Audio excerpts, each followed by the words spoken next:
The soap slipped. That's what Nana would tell herself later. The soap slipped, which is why she lunged forward. Which is why she stumbled. Which is why the bathroom door, that she swore she had knocked on 3 times, swung open with all the dramatic timing of a Korean drama revelation scene. Except this wasn't a drama. This was real life. And there was Jumok, standing, yes, standing, the supposedly crippled man, in the middle of the marble bathroom, completely naked, dripping wet, looking like some kind of angry, tattooed god who'd just emerged from a very expensive waterfall. Time stopped. Nana's jaw dropped. Her eyes. Well, her eyes did what eyes do when presented with information that completely contradicts 3 years of confidently expressed opinions. They looked. What the F? Jumok roared. A shampoo bottle flew past her head. I'm sorry. I'm sorry. I was just, Nana shrieked, hands flying up to cover her eyes. But it was too late. The image was burned into her retinas. Permanently. In HD. With surround sound and director's commentary. Everything she'd told her friends about Korean men. Lies. All lies. The bar of soap hit her square in the forehead. Get out. I'm going. Jesus Christ, I'm going. Nana scrambled backward, slammed into the doorframe, ricocheted off it like a pinball, and finally managed to escape into the hallway. She pressed her back against the wall, chest heaving, face burning hot enough to fry plantains. From inside the bathroom, she heard Jumok screaming in Korean, probably cursing her entire bloodline. She deserved it. But also, Nin Mo, she whispered to herself in Igbo, sliding down the wall to sit on the floor. My mother, what have I gotten myself into? I'm telling you girls, it's like a AAA battery situation. Nana was holding court at their favorite Korean barbecue spot in Itaewon, Seoul, surrounded by her fellow Nigerian nurses, Chisholm, Adiz, and Yatund. They were 3 bottles of soju deep, and Nana was on her soapbox. Nana, you are wicked. Chisholm cackled, nearly choking on her Kim Kai. I'm not wicked, I'm honest. Nana insisted, gesturing wildly with her chopsticks. I've been in Korea for 3 years. I've seen things. Medical things. And let me tell you. We don't want to know about your patients. Adiz cut in, but she was laughing too. I'm just saying, Nana continued, undeterred. These K-drama men are false advertising. You see them on TV looking all tall and handsome, and then in real life. Disappointment. Total disappointment. Give me a good Nigerian man any day. Or a Ghanaian. Hell, even a Cameroonian. Not Cameroonians. Yatund protested. She was dating one. Nana waved her off. My point is, I didn't come to Korea for romance. I came for the money, and the money only. These Korean men can keep their. Her phone rang. The caller ID read, Seoul Premium Care Agency, Mrs. Kim. Nana's demeanor changed instantly. She straightened up and answered in her professional voice. Hello, yes, this is Nana speaking. Her friends watched as her expression shifted from curious, to surprised, to skeptical, to interested. How much? Nana asked. Her eyes widened. Per month. Chisholm leaned forward. What is it? Nana held up a finger. And the patient. What's the situation? Wheelchair bound. Difficult personality. No, that's fine, I can handle difficult. Yes, live-in position. I can start Monday. She hung up. 3 pairs of eyes stared at her. Girls, Nana said slowly. I just got offered a job paying 3 times my current salary. For what? They all shouted simultaneously. Private caregiver for some rich guy who got into an accident. Apparently, he's been through 7 caregivers in 2 months. 7. Adiz's eyebrows shot up. Nana, that's a red flag the size of Nigeria. Red flag with that salary. I'll carry the flag myself. Nana laughed. Besides, what's the worst that could happen? He's in a wheelchair. How scary can he be? Yatund shook her head. Famous last words. Please. I've handled worse. Remember Mr. Park who threw his bedpan at me? I dodged it and gave him his medication anyway. I can handle one grumpy rich man. What Nana couldn't know, was that Jumok wasn't just any grumpy rich man. He was the head of the Biko faction, one of Seoul's most feared organized crime families. And he didn't just dislike his caregivers. He hated women. All of them. The penthouse was insane. Nana stood in the marble entryway of the Gangnam high-rise, her single suitcase looking pathetically out of place against the backdrop of what could only be described as mafia chic interior design. Everything was black, white, or grey. Modern art that probably cost more than her nursing degree hung on the walls. Floor-to-ceiling windows offered a view of Seoul that made her feel like she was standing on top of the world. Miss Nena. A severe-looking woman in her 50s approached. She was dressed entirely in black, her hair pulled back so tight it looked painful. Yes, that's me. You can call me Nana. I am Mrs. Kwon, the house manager. The woman did not smile. I will show you to your quarters and explain your duties. But first, some rules. Rules. Nana echoed. Mr. On does not like small talk. Do not attempt to befriend him. Do not ask personal questions. Do not touch anything that is not related to his care. Do not. Wait, Nana interrupted. Mr. On. I thought the patient was. Mr. On Jumok, Mrs. Kwon said crisply. Your employer. Something about the way she said his name made Nana's nursing instincts tingle. There was fear there. Respect. Maybe both. What exactly happened to him? Nana asked. Mrs. Kwon's expression became, if possible, even more closed off. An accident. That is all you need to know. Now, follow me. Nana's room was nice, probably nicer than any apartment she could afford in Seoul, but Mrs. Kwon barely gave her time to set down her suitcase before ushering her out again. Mr. On is in the study. He is expecting you. Expecting me? I thought I was starting tomorrow. He wants to meet you now. To see if you are acceptable. The way Mrs. Kwon said acceptable made it sound like Nana was about to be inspected like produce at the market.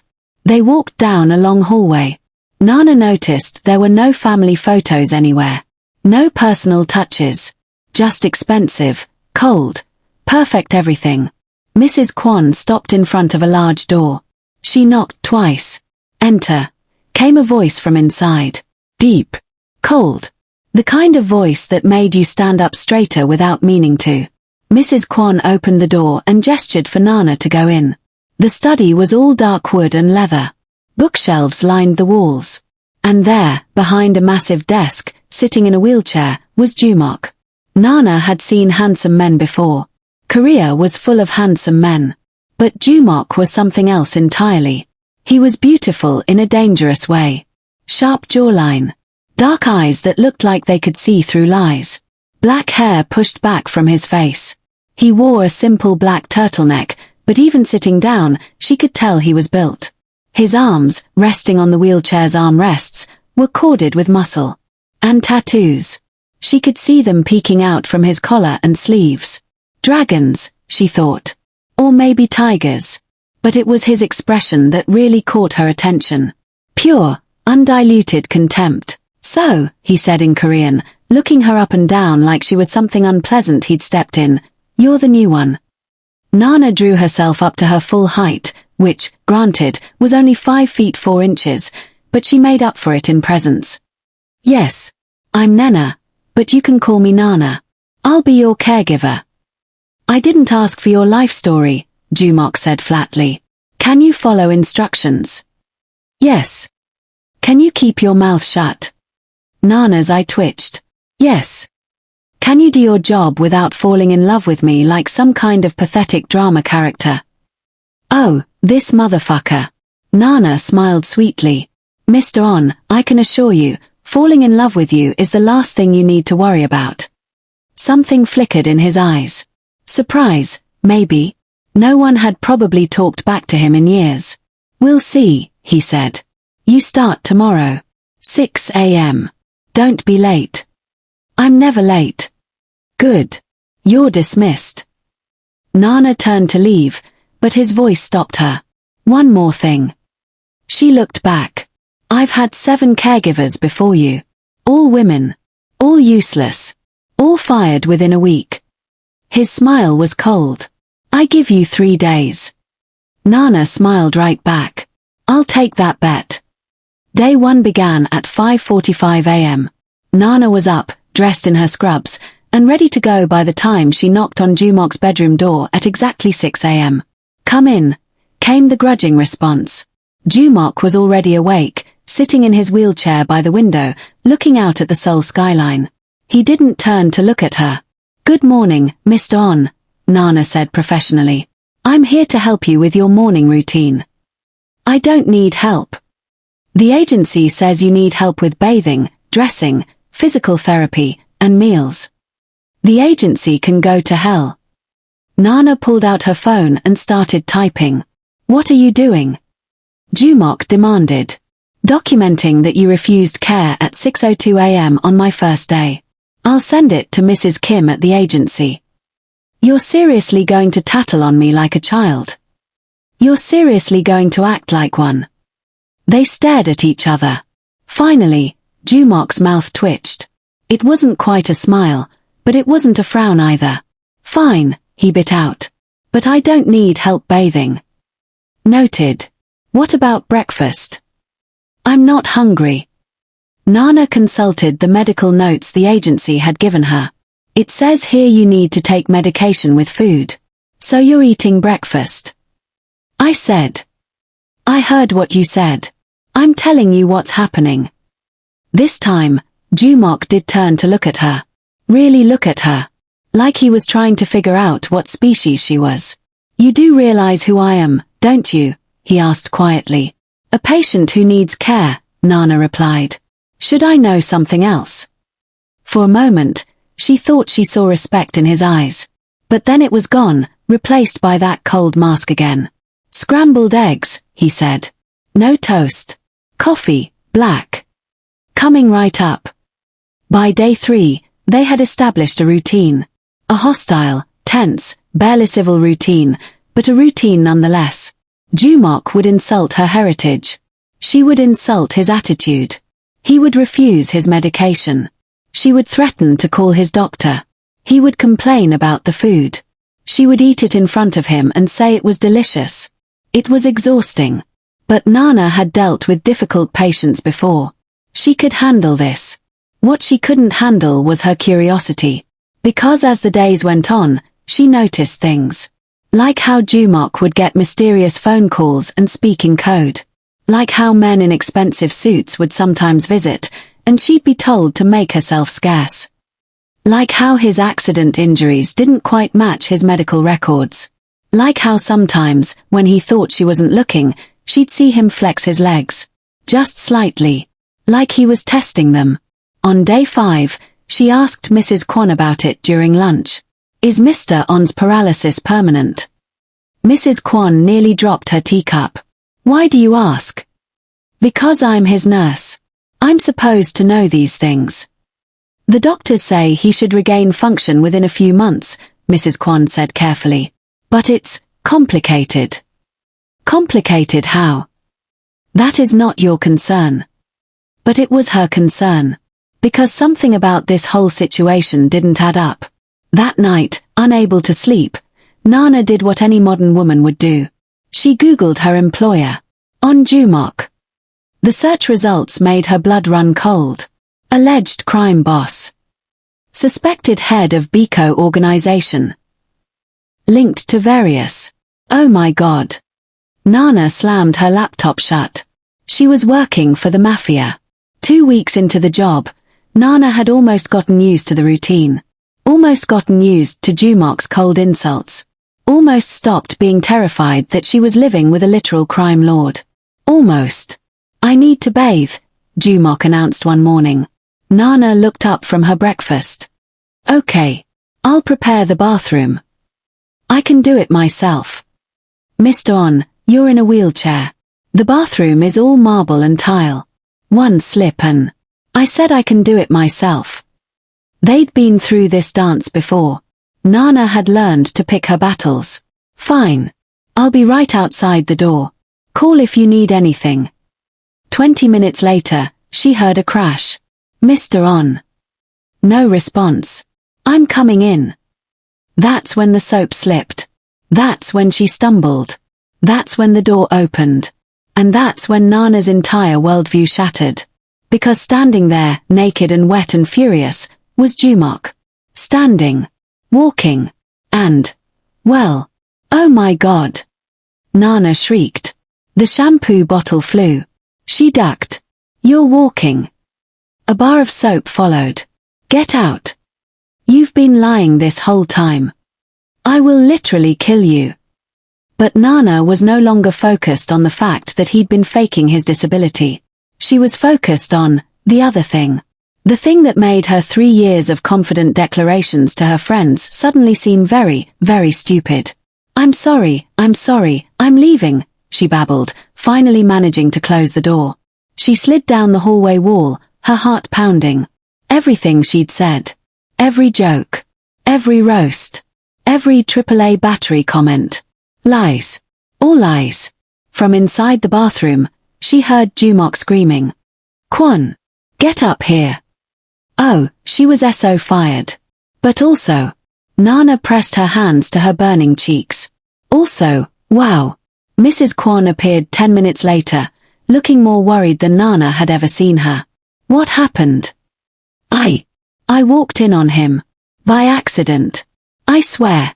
I heard a crash and I thought. How much did you see? Everything. Mrs. Kwon closed her eyes like she was praying for strength. Wait here. She disappeared into Jumok's bedroom. Nana could hear raised voices. Korean was being spoken too fast for her to follow, but she caught words like accident and harmless and please don't kill her. Finally, Mrs. Kwon emerged. Mr. On wants to see you in his study. Now. Is he dressed? Yes.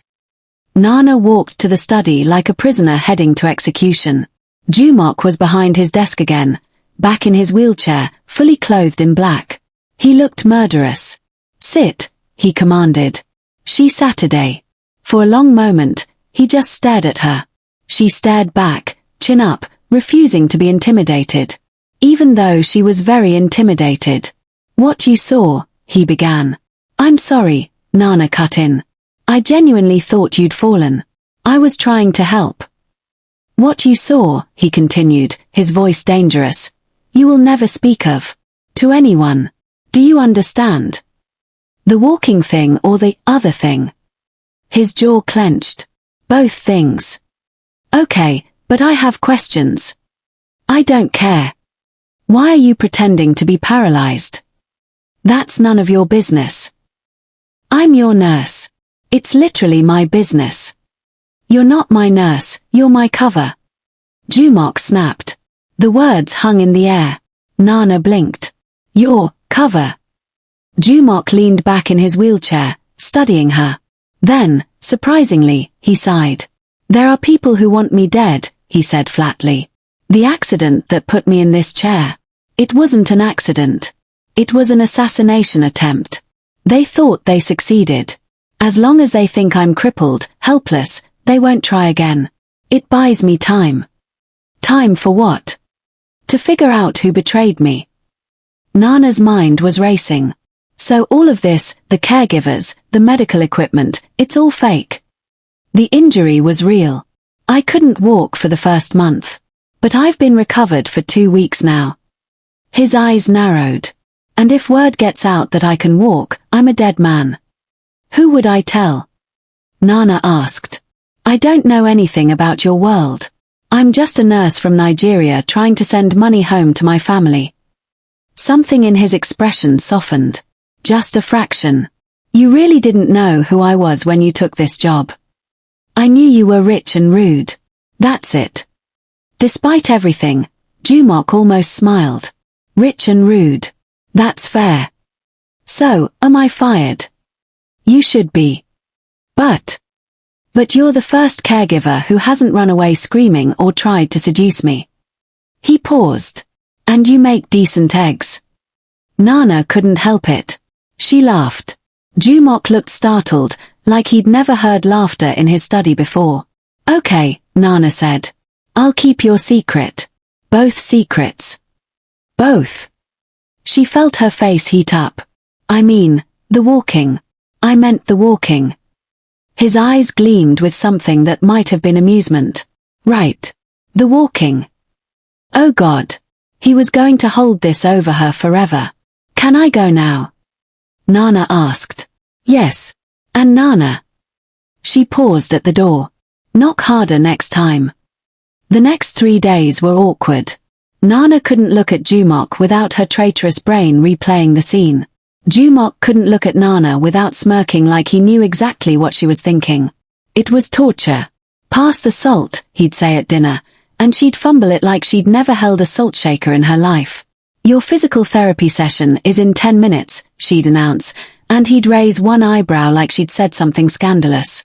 On the 4th day, Nana finally snapped.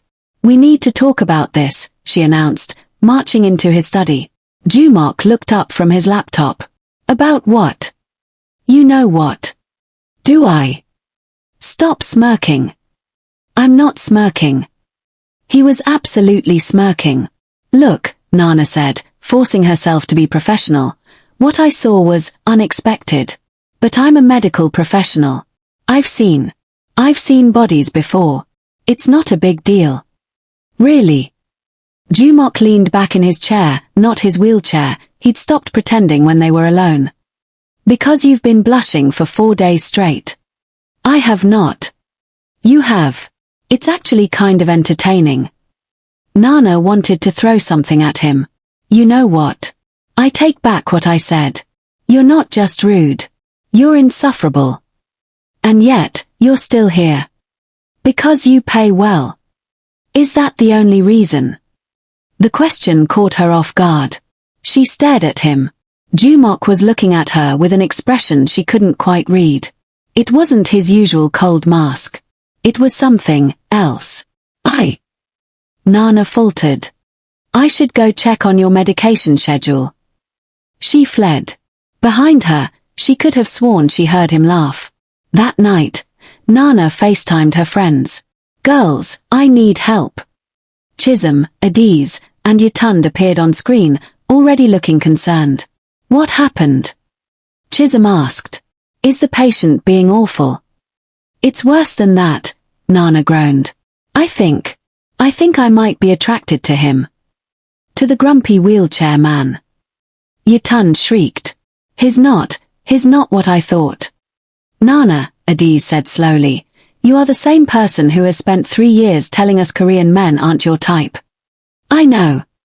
You literally started a PowerPoint presentation about it once. I know. What changed? Chisholm asked. Nana covered her face. I saw him naked. Silence. Then, excuse me. It was an accident. He fell in the bathroom and I... Wait, Yatund interrupted. You saw him naked. And now you're attracted to him. It's not just that. Nana protested. I mean, yes, he's very anatomically gifted. The screaming from her friends was so loud she had to mute them. But, she continued once they'd calmed down, it's more than that. He's smart. And funny in this really dry, sarcastic way. And sometimes when he thinks I'm not looking, I see him being kind to Mrs. Kwon. And he's actually interested in my life. He asked me about Nigeria yesterday. We talked for an hour. Oh no, Adiz said. Nana, you're not just attracted to him. You're falling for him. I'm not. You are, all 3 friends said in unison. Nana groaned. This is a disaster. He's my patient. And he's dangerous. Like, actual dangerous. I Googled him. You Googled him? Chisholm perked up. What did you find? I can't tell you. But let's just say he's not a regular businessman. Is he a gangster? Yatund asked excitedly. I said I can't tell you. He's totally a gangster, Adiz said. Nana, this is like a movie. A dangerous, sexy movie. It's not sexy. It's complicated. Does he like you back? Chisholm asked. Nana paused. I don't know. Sometimes he looks at me like he's trying to figure me out. And he smiles at me now. Real smiles, not those cold fake ones. And yesterday he asked me to eat dinner with him instead of in my room. That's dating. Yutun shrieked. It's not dating. It's just dinner. Nana, Adiz said gently, what are you going to do? Nana looked at her friends through the screen. I'm going to do my job. Take care of him. Keep my feelings to myself. And when his contract is up, I'm going to leave with my dignity intact. That's very mature, Chisholm said. It's also very boring, Yutun added. My life is not a drama, Nana insisted. But even as she said it, she knew she was lying. The shift happened slowly. Jumok started asking Nana to stay after she'd finished her duties. Just to talk. They'd sit in his study, her on the couch, him at his desk, and they'd discuss everything and nothing. Tell me about Nigeria, he said one night. So she did. She told him about Lagos, about the chaos and the energy and the way you could get the best jollof rice from a street vendor at 2 a.m. She told him about her family, her mother who was a teacher, her father who had passed away when she was young, her younger brothers who she was putting through school with this job. He listened. Really listened. Why Korea? He asked. The money, she said honestly. And I wanted to see the world. Nigeria will always be home, but I wanted to know what else was out there. And what have you found? Nana looked at him. I found out that Kim Kai is actually delicious. That soul never sleeps. That Korean people work way too hard. And that stereotypes are usually wrong. Even about Korean men? He asked, and there was that smirk again. She threw a cushion at him. He caught it, laughing. It was the first time she'd heard him really laugh. The sound did something to her heart that she refused to acknowledge. Tell me about you, Nana said another night. Jumok stiffened. Nothing to tell. Everyone has a story. Mine isn't worth hearing. Try me. He was silent for so long she thought he wouldn't answer. Then, I inherited this business from my father. I didn't want it.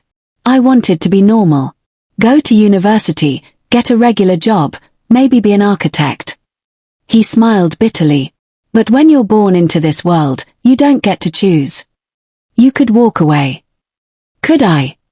He looked at her. If I walk away, 20 families who depend on me lose their income. 50 businesses that rely on my protection get destroyed by rivals. The people I care about become targets. So you're trapped. We're all trapped in some way, aren't we? You're trapped by your family's needs. I'm trapped by loyalty and blood. That's depressingly philosophical. I contain multitudes, he said dryly. Nana laughed. Did you just quote Walt Whitman? I read. A gangster who reads poetry. What's next? You're going to tell me you rescue puppies. I donated to an animal shelter last month. You're kidding. I never kid about puppies. Nana stared at him. This impossible, contradictory man who was somehow becoming her favorite person to talk to. You're nothing like I expected, she said softly. Neither are you. Their eyes met. The air in the study suddenly felt charged. Jumok stood up from his desk, walked over to the couch, sat down next to her. Not touching, but close. Nana, he said quietly, you should leave this job. Her heart sank. Why? Because the longer you stay, the more danger you're in. My enemies don't care about collateral damage. If they found out you mattered to me. Do I? The words escaped before she could stop them. Mattered to you. Jumok turned to look at her. His dark eyes were intense. Yes, he said simply. Nana's breath caught. You terrify me, he continued. You waltz into my life with your loud laugh and your terrible Korean and your complete inability to be intimidated, and you make me want things I can't have. Like what? Like normal. Like happiness. Like. He didn't finish. He didn't have to. Because Nana closed the distance between them and kissed him. It was supposed to be a quick kiss. A test. A moment. But the second their lips met, It became something else entirely. Jumok's hand came up to cup her face, his thumb stroking her cheek as he deepened the kiss. Nana's hands found his shoulders, feeling the hard muscle beneath his shirt, and oh God, this was happening, this was really happening. A phone rang. They broke apart, both breathing hard. Jumok cursed in Korean and grabbed his phone. What? Nana couldn't hear the other side of the conversation, but she watched Jumok's expression change from frustrated to alert to cold. When? He asked sharply. How many? I'll handle it. He hung up. What's wrong? Nana asked. You need to go to your room. Now. Jumok. Now, Nana. The command in his voice made her move.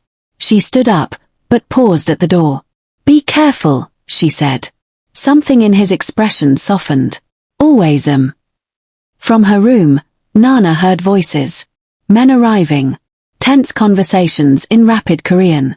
She pressed her ear to the door but couldn't make out the words. It went on for hours. Finally, around 2 a.m., everything went quiet. Nana waited another 30 minutes, then crept out into the hallway. The penthouse was dark except for a light coming from the study. She found Jumok there, sitting at his desk, head in his hands. Hey, she said softly. He looked up. He looked exhausted. You should be sleeping. So should you. She came closer. What happened? One of my men was killed tonight. By a rival organization. They're sending a message. I'm sorry. He had a family. A wife, 2 kids. Jumok's voice was hollow. This is my life, Nana. This is what I was trying to tell you. Everyone around me gets hurt. Nana walked around the desk and turned his chair to face her. Then she did something crazy. She sat on his lap and wrapped her arms around him. Jumok stiffened. Nana. Shut up, she said gently. Just, shut up and let someone take care of you for once. For a moment, he remained rigid. Then, slowly, his arms came around her waist. He buried his face in her shoulder. They stayed like that for a long time. The next morning, Nana woke up in Jumok's bed. Not like that. Though her traitorous brain immediately went there. She'd fallen asleep in his arms on the couch, and he must have carried her to his room. He'd taken the couch. When she emerged, freshly showered and mortified, she found him in the kitchen making coffee. Making coffee? You cook? She asked. I make coffee. There's a difference. He handed her a mug. We need to talk about last night. The kiss or the cuddling? Both. He leaned against the counter. Nana, I meant what I said. Being with me puts you in danger. Being alive puts me in danger. Lagos traffic is more dangerous than your enemies. I'm serious. So am I. She set down her mug. Jumok, I'm not some delicate flower. I grew up in Nigeria. I've dealt with armed robbers, corrupt police, power outages during surgery. I can handle myself. This is different. Is it? Or are you just scared? Direct hit. His jaw clenched. I'm not scared. You are. You're terrified. Not of your enemies, but of caring about someone and losing them. You don't know what you're talking about. Then tell me, Nana challenged. Tell me what happened that made you hate women so much. Jumok's expression went cold. I don't. You do. Mrs. Kwon mentioned it. Your men have mentioned it. You've had 7 female caregivers and you were horrible to all of them. Why? For a moment, she thought he'd shut down completely. But then he sighed. Her name was Minji, he said quietly. We were supposed to get married. I trusted her with everything. My business, my secrets, my life. What happened? She was working for my enemies the entire time. She fed them information for 2 years. The assassination attempt. She orchestrated it. She told them exactly where I'd be, when I'd be vulnerable. His voice was bitter. I loved her. And she tried to have me killed. Nana's heart broke for him. Jumok. So yes, I have trust issues with women. I have trust issues with everyone. And I especially have issues with letting someone get close enough to destroy me again. I'm not her. I know. Do you? Nana moved closer. Because it seems like you're punishing me for her crimes. I'm trying to protect you. From what? Your enemies or yourself? They stared at each other. Both, Jumok admitted. Nana reached up and cupped his face. What if I don't want to be protected? What if I want to choose this? Choose you? You'd be making a terrible choice. Let me be the judge of that. She kissed him again. This time, Jumok didn't pull away. He kissed her back like a drowning man finding air, his hands tangling in her hair, pulling her closer, closer, until there was no space between them. When they finally broke apart, both breathless, Jumok rested his forehead against hers. This is a bad idea, he whispered. The best ones usually are, Nana whispered back. For 2 weeks, Nana and Jumok existed in a strange, wonderful bubble. They didn't label it, didn't define it. But everyone in the penthouse knew something had changed. Mrs. Kwon smiled more. Jumok's men stopped looking terrified all the time. And Nana was happy. Really, genuinely happy. Until Isai showed up. Nana was in the kitchen making lunch when Mrs. Kwon rushed in, looking panicked. Miss Nana, Mr. On has requested another caregiver for the afternoon. You have the day off. What? Why? I don't know. He just said you should rest. Something felt wrong. Nana went to Jumok's study and knocked. Come in. He was at his desk, but he wouldn't meet her eyes. Mrs. Kwon said you requested another caregiver. Yes. You've been working too hard. Take the afternoon. Jumok, what's going on? Before he could answer, the door opened. A woman walked in. Beautiful, polished, professional. She wore designer clothes and had the kind of bone structure that belonged in magazines. Jumok oppa, she said brightly in Korean. It's been so long. Oppa. The term Korean women used for older men they were close to. Intimate with. Nana felt something ugly twist in her stomach. Soyeon, Jumok said, standing up. Thank you for coming. Of course. When you called and said you needed someone to help with your therapy, I couldn't refuse. Soyeon finally noticed Nana. Oh, you must be the current caregiver. I'm Soyeon, I'm a physical therapist. I've known Jumok since we were children. Nana, she said, forcing a smile. Nice to meet you. Nana, you can take the rest of the day, Jumok said, still not looking at her. Oh. He was dismissing her. Of course, Nana said, her voice carefully neutral. Enjoy your session. She left before her face could betray her. From her room, Nana could hear laughter. Soyeon's tinkling. Perfect laughter. And worse, Jumok's low chuckle in response. She tried to distract herself. Called her mom. Watched Netflix. Reorganized her closet. But every burst of laughter felt like a knife. Finally, she couldn't take it anymore. She grabbed her jacket and left the penthouse. She ended up at the Korean barbecue place in Itaewon, texting her friends for an emergency meeting. They arrived within the hour. What happened? Chisholm demanded. There's another woman, Nana said miserably. A physical therapist. She's perfect. Beautiful, sophisticated. She's known him since childhood. Wait, Adiz interrupted. Are you and the gangster actually together? I don't know. We kissed. Several times. We've been spending all our time together.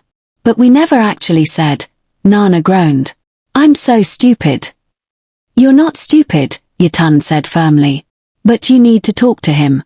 Ask him what's going on. What if he chose her? Then he's an idiot, Chisholm declared. But you won't know until you ask. Nana returned to the penthouse at 9 p.m. Soyeon was gone.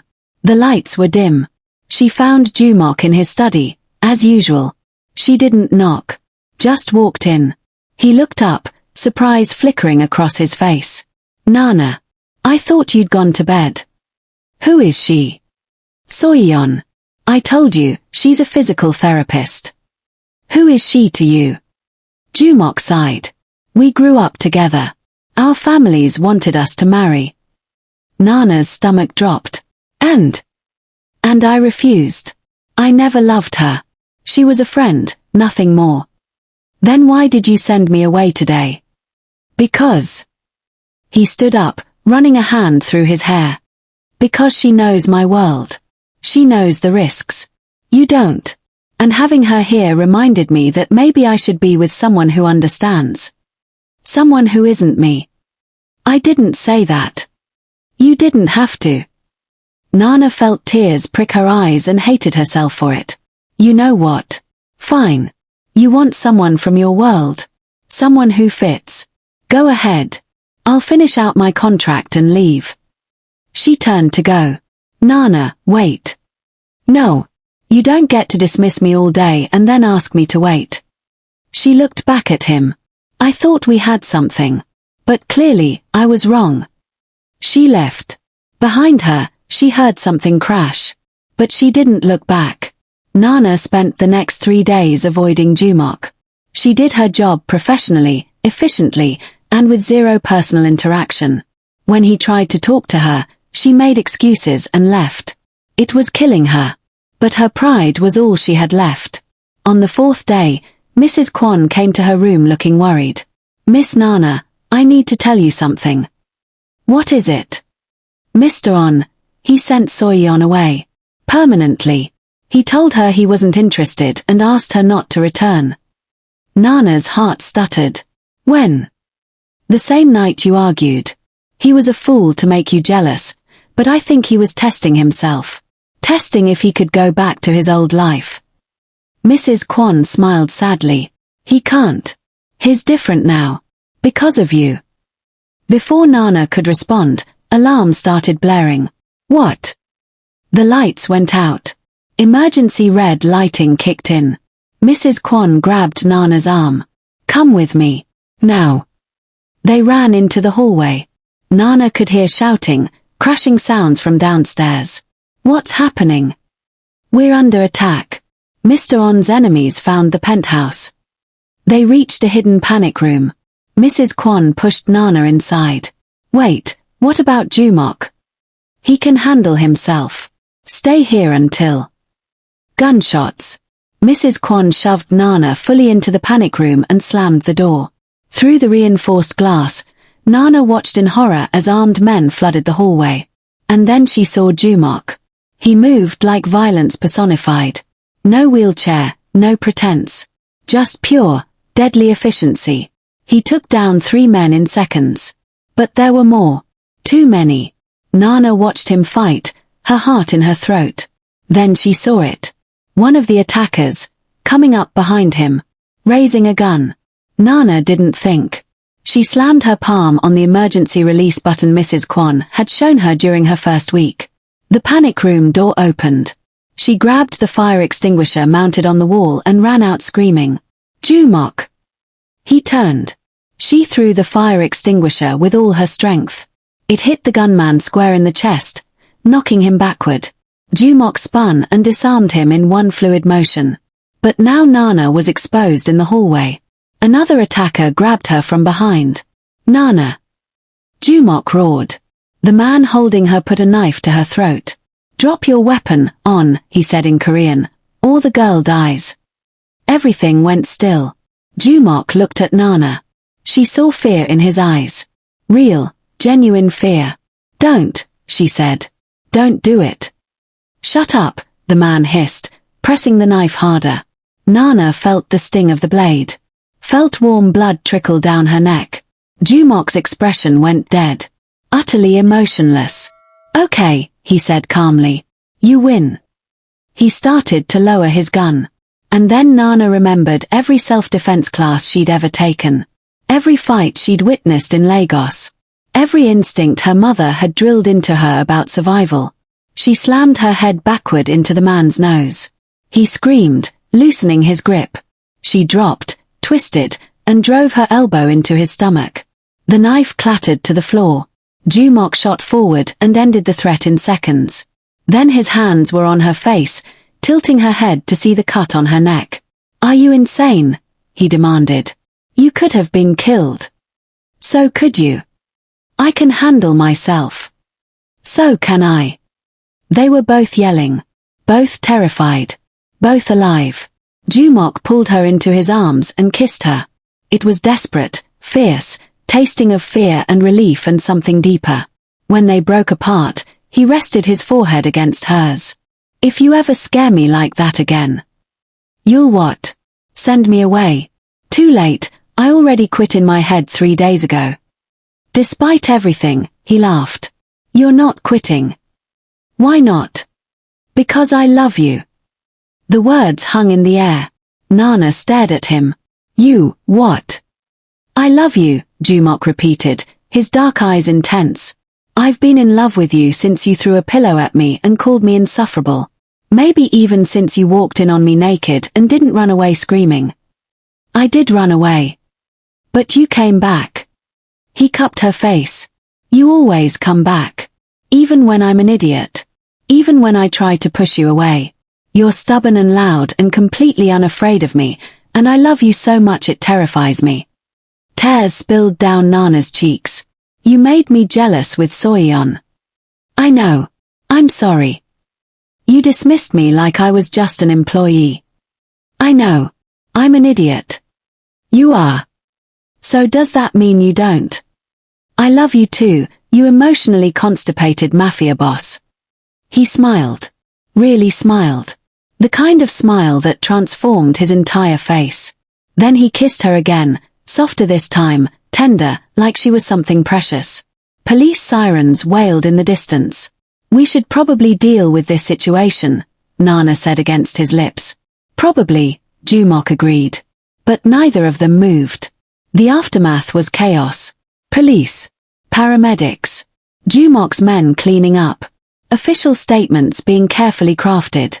Nana sat in the penthouse living room, a bandage on her neck, wrapped in a blanket, watching it all unfold. Mrs. Kwon brought her tea. You did well tonight. I threw a fire extinguisher. You saved Mr. On's life. Nana looked across the room to where Jumok was speaking with a police detective. He looked calm, composed, every inch the legitimate businessman. Who were they? Nana asked. The attackers. The same people who tried to kill him before. But this time. Mrs. Kwon smiled grimly. This time, Mr. On was ready. Did he? He's been hunting them for months. Tonight, they thought they had the advantage. They were wrong. This ends it. Ends what? The war. The threat. All of it. Mrs. Kwon patted her hand. You may have just helped bring peace to a very dangerous situation, Miss Nana. Hours later, when everyone had finally left, Jumok found Nana on the balcony, looking out at the Seoul skyline. He wrapped a jacket around her shoulders and pulled her back against his chest.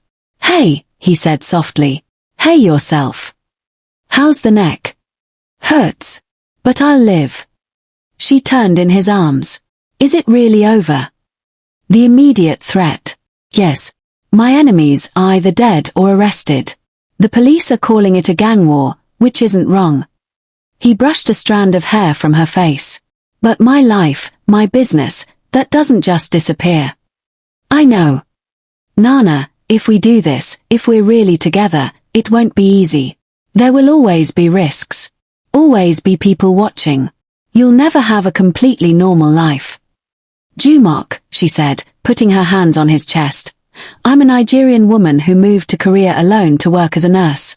I send money home to my family every month.